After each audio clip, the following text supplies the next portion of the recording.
and I started in the kitchen. And the wisdom to know the difference. And you know what? It's only money. But that church is my emotional link to my heritage.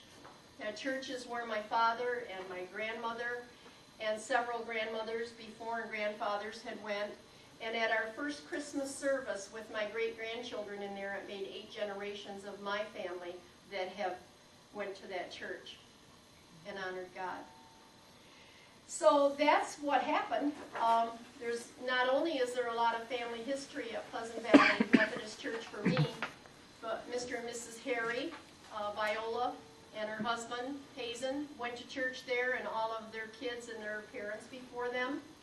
And just lots and lots of community people have attended church, and I won't take the time to go into all that because I know I'm on a schedule here. My husband gave me 5 minutes, so. But I told you about the window, and when I tell stories for my grandkids, they want proof. So I brought you some proof to show you tonight. This is the Pleasant Valley Methodist Church stained glass window that's up on center stage.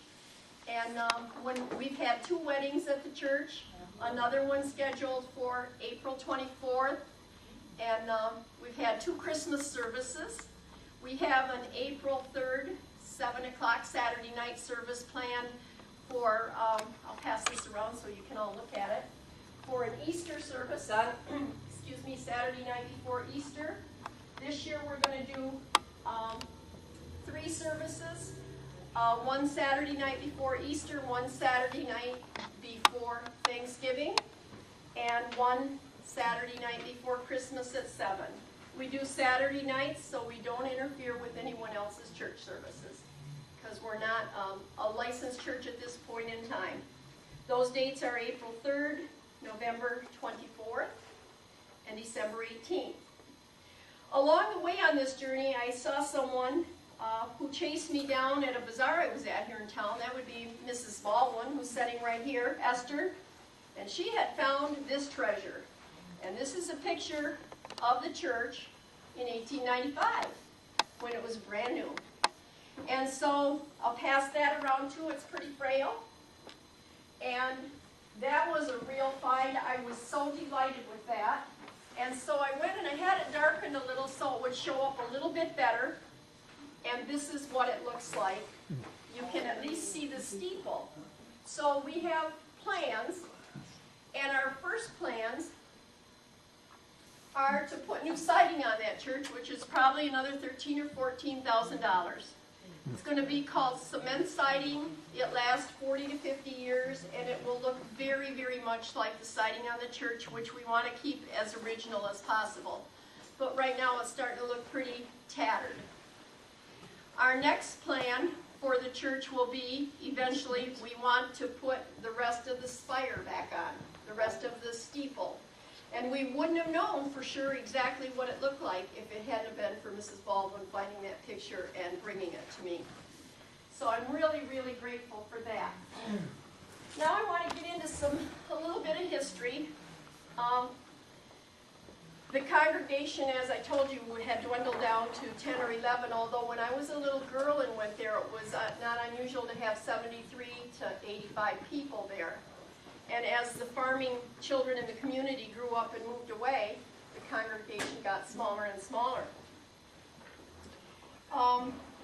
In the very, very beginning, in 1981, and I have proof again, I stopped and saw Mrs. Ada Vanderbluck today.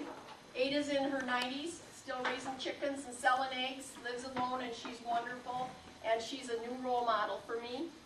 And when I stopped there, she said to me, I had no trouble loaning you my notebook, but I've had a secret. And I said, Ada, what's the secret? And she said, well, some of the Burlingame children were cleaning out their mom and dad's stuff, and they found letters that had been laminated that were written by the Burlingames in 1881. Oh my God. The Burlingame School had been the first place they ever held church services. And Burlingame School took turns with the Brown School, and they switched back and forth every week holding church services while they collected enough money to build Pleasant Valley Methodist Church. So I'm going to pass these around. You can't hurt them very much because they're covered with the lamination. But take a look. Some are difficult to read, and that's okay. They're authentic. She loaned me that, and this is Ada's notebook. I'm going to pass it around. I'm going to trust you not to take anything out of it. Take a look at anything you want, though, and in it, she has collected over the 60-some years she's went to church there, lots of treasures. And I just want you to be able to see a few of the things because it's special.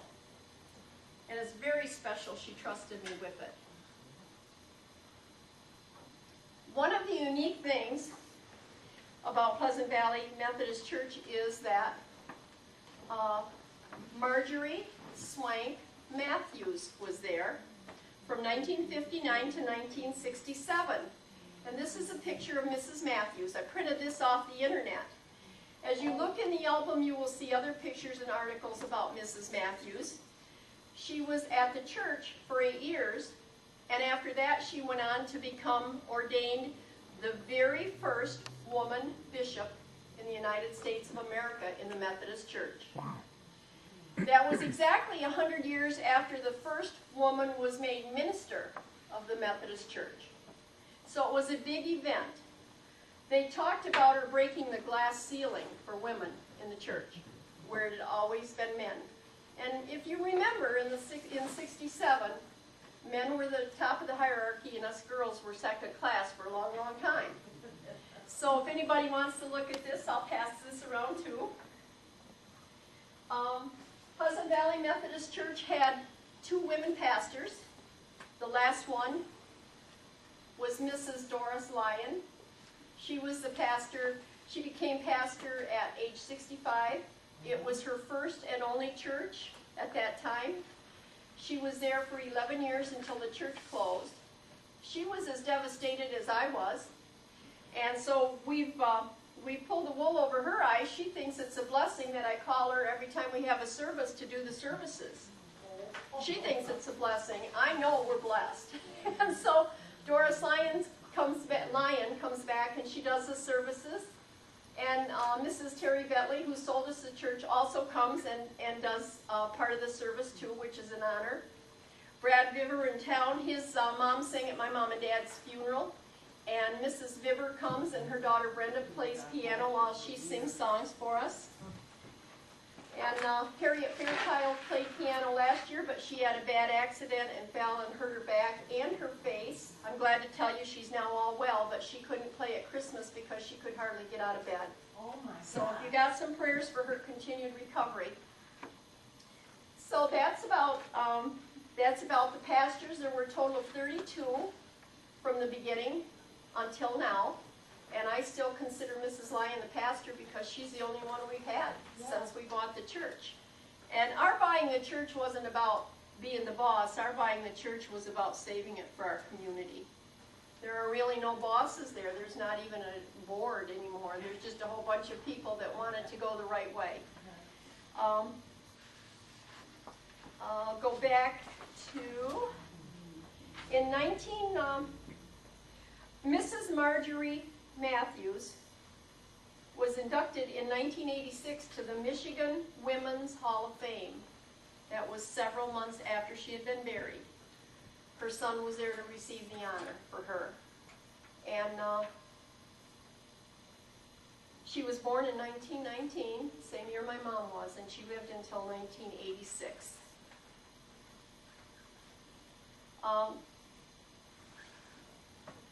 At this point, you know, I think when Eric emailed me, he asked me to come or he said something it was in the little paper for the city of St. Louis. He said something about me coming to talk about the trials and the tribulations of buying the church. Excuse me a minute.